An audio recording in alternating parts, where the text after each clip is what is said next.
杀！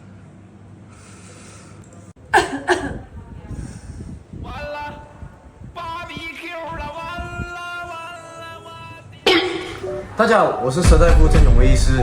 那随着我们一直讨论的颈椎病，可以在日常生活当中随时都发现得到。那很显然的，最近我们来讨论到的就是颈椎病一旦发生咳嗽会有什么样的反应呢？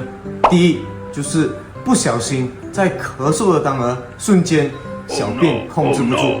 第二，在咳嗽的当儿颈椎病卡着的情况下，导致这种压力影响到我们的头顶部，导致偏头痛的发生。所以谁会因为有了颈椎病，再加上咳嗽发作以上的症状呢？关注我，我是佘大夫郑永威医师，拜拜。